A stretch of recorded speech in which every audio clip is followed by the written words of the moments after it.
Yoshiki. Hello, I'm Pata. ベースやってます。ヒースです。よろしくお願いします。Heath at the bass. That's it, you? Right, and we can start with the Q&A. So I guess we will start from this side. Any questions can just raise your hand. Okay, X Japan last played in New York in 2010 as part of a short US tour and later followed up with a world tour in 2011. And this October, X Japan will be playing at Madison Square Garden in New York City and then later in Yokohama Arena in Japan in November. Will another world tour be able to follow these two shows within the next year or sometime in the foreseeable future? Actually, Yokohama Arena is going to be playing September 30th and October 1st. Actually, almost 10 days before Madison Square Garden. Yeah. Yes. We're actually going to be announcing some kind of like future shows in Madison Square Garden. But right this moment, we're just concentrating on Madison Square Garden. Just Madison Square Garden, MSG. That's like, yeah. Yes. But there's a possibility maybe playing. Are these shows to promote your album, or are these just great opportunities for X Japan? Well, we haven't released the album for a long time, but we released several, the 6th album, something like that. We just released it a few months ago.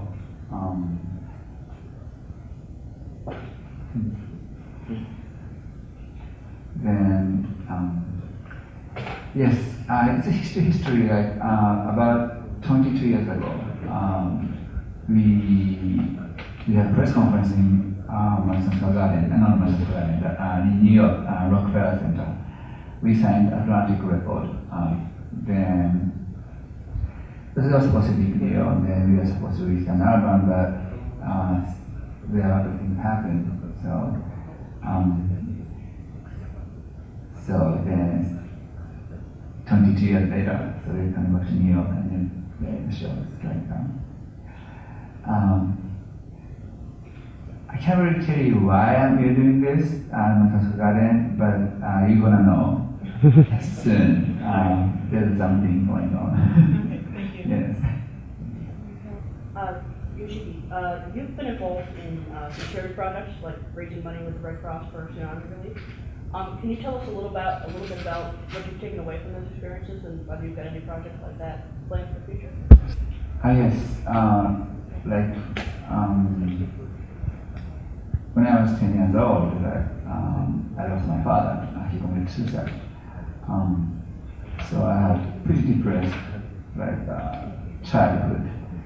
So I kind of understand the pain of some pain some children have. So then several years ago I decided to, actually I didn't like doing charity here and there, but several years ago I decided to create my own charity foundation, try to support children who have that kind of pain. So, but also my charity foundation, not only that, then unfortunately, 1 year after I established my foundation, there's big earthquake happened in Japan. So that moment, I also concentrated, focused on that to support victims of Japan's earthquake and tsunami. So, but it's like when you save people, I feel also saved for something. Just like it's like I want to keep doing this for change of my life. Just but it's like my own pace. So yeah. Yoshiki, you've recently been touring doing your classical, and at Pata, I know you recently played in Texas with Rain. I was wondering how preparing for and performing for these different performances and groups differs from, say, your preparation and performance for X Japan. Maybe same thing. I'm just playing guitar. Well, it's not like like pretty much extra is like my life, right? Everything is just like I wouldn't say side projects, but even my class go to I went to 10 countries, 13 places, but even during the class go tour, I said extra my life. It's like so it's not something like we've been doing different projects and coming back to this. Just we've been doing in Japan, but we've been doing something else. But it's not like just like get back together and play. It's just we've been kind of like Japan, like my I have like that kind of things run my blood, so yeah. Extra is like it's more than a project, just like our lives. For Yoshiki, how did you first find out about Otakon and what made you come back again to Otakon? And also, what are your thoughts on Baltimore as a city as a whole? Because you guys are so cool.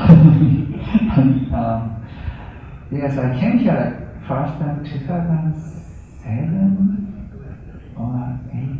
Six. No, 6. Whoa, that's like 8 years ago. It's 2014 right now, right? Yeah. 2006. Wow. So that means Otakon is my first convention experience. That's right. Okay. Yes. At that time, I didn't. Yeah, I was not even doing Japan then because Japan was not. I was not even talking to Toshi, and then. Yeah, since then, a lot of things have happened. So. It's like. Yeah. Okay. First time I came here, 2006. I didn't know I had that many. I didn't know that we had that many fans even in America, even outside of Japan. So then we started finding out like, whoa, people like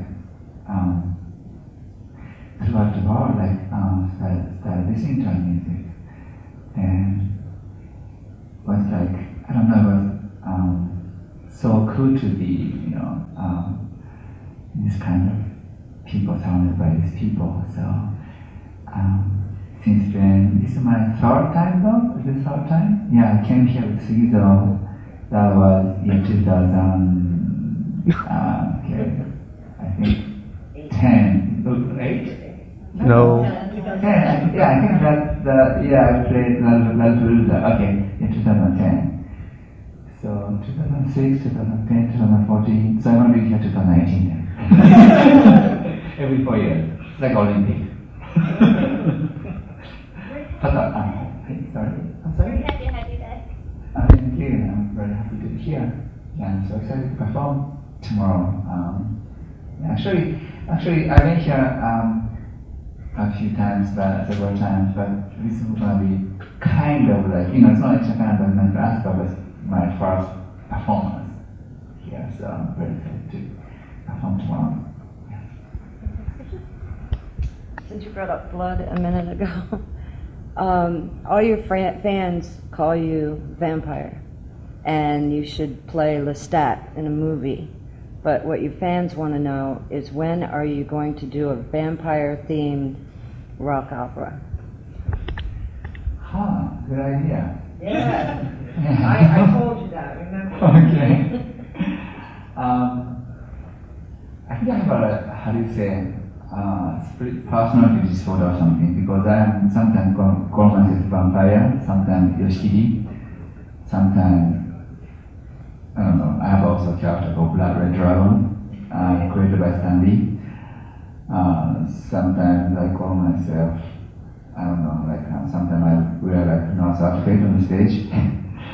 So, well, anyway. Well, we want one. Okay, yeah, I like vampire because wherever I am, okay, so I just travel like doing Yoshiki classical world tour. I went to 10 countries, 13 places, but wherever I am, I always like stay up at night. Like it's not even jet lag, something vampire vampire-ish things happening. Is that even a word for vampire-ish? Yes, sir. Okay, now there's a word. So, yes, I'm like half joking but half serious. Like sometimes I say, what are you guys? I'm half Japanese, half vampire. Something like that. I just love the image of vampire, So, yeah.そうだったの? So yeah, so I think they all think I'm vampire too, even though I'm Japanese. Yes, it's a great idea to create vampire rock opera. Why not? Yeah. Okay. Pretty cool. That's cool. Thank you. Thank you. You're not just a musical icon, but also a fashion leader. So how do music and fashion relate to you? Was it something that just came about when you were working for X Japan, or something that was just separate from it? Okay, so my parents actually, before my father died, he used to own a kimono shop. It's like, Japanese traditional clothing shop. So I grew up in that kind of environment, so I was always surrounded by like kimono. So then we started X Japan X. So we put a lot of interesting clothes and then heavy makeup and then dyed our hair red and purple. So fashion and music are almost like inseparable. At least to us, just like fashion in music in fashion. So it's kind of very natural to just have that doing both. It's like yeah, that's just everything came very naturally. So now I think called Yoshiki clothing line. Actually, done a little bit of fashion shop. I think we're gonna be debuting Yoshiki 2015 Tokyo collection or something like that. Yeah. Thank you. Yeah. Speaking of, you've been involved in a lot of different collaborations, credit cards, comics, wine, just to mention a few. What other products would you like to release in the future? I want to do something more musical as well. Actually, there's a few more projects coming that's very, very musical, like Yoshiki something, like musical thing, so music thing. Again, like my main focus is music, so everything else is just like hobby. Yeah, but something interesting coming too. Because I'm planning to now several press conferences, so they say Yoshiki can't talk about it yet. Okay. All right, so I can direct it at the other band members. Yes, so I'm going to direct this at Heath. We saw a video once in the past of it was Phantom of the Opera style. You're in a cage coming down, and you had some, like people doing robot dances around you. And it was an incredible bass solo, first solo, and then it was joined by instruments. Now, will you ever do something similar to that again, especially in a venue like Madison Square Garden? やっぱロックというものは何かショッキングなことが常にあった方が面白いと思うんですね。それはサウンドにしてもそうだし、ライブではやっぱりこう視覚的なものもそうだし、そういうものがあってこそのXだと思うんです。なので、マディソンスクエアガーデンでは今までにはないまた皆さんにショッキングなことを体感してもらって、心に残るような歴史的なコンサートにしたいと思います。期待しててください。Okay, so I think that rock needs something very shocking, both visually and musically, and both aside, sound, light, everything to be shocking. That is rock. That is X Japan, and Madison Square Garden has a shock to it that was not like something before. So I would like to do a new kind of shop in that Madison Square Garden in the near future. Please look forward to it. This question is for all three. Have any of you had any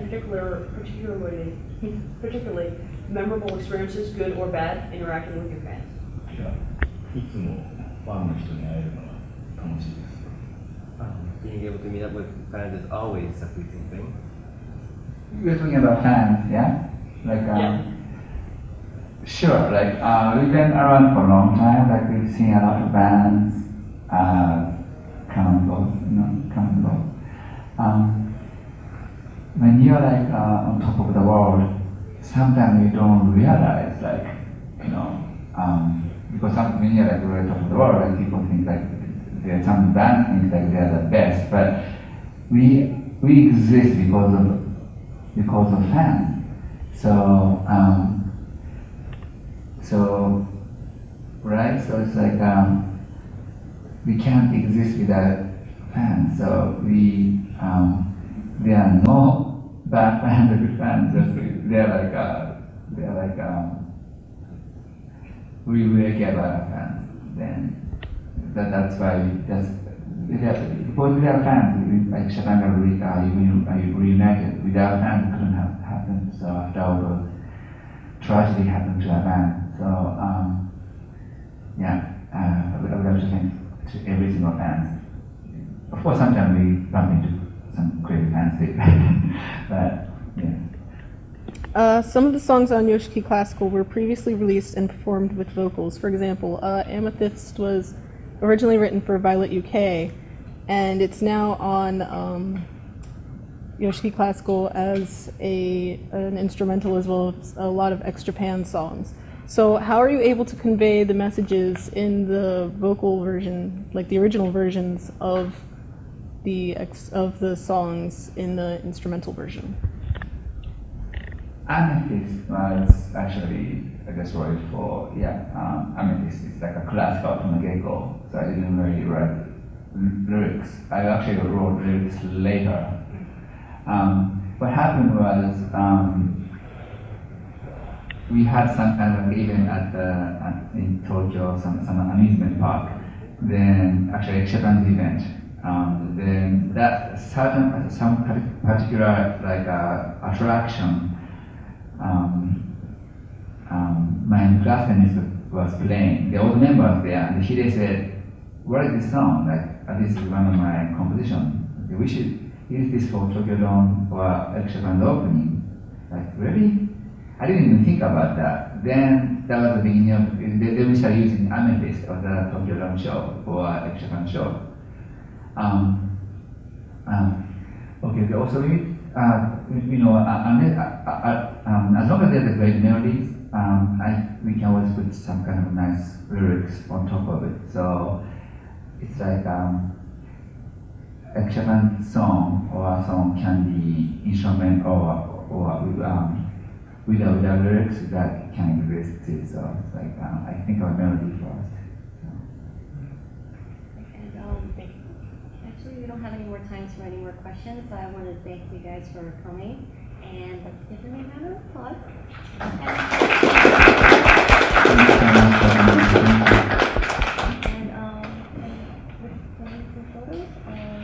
Yes, the photos, but remember, I will see everybody at the Madison Square Garden, right? And please, so we're gonna take the group photo in front of this.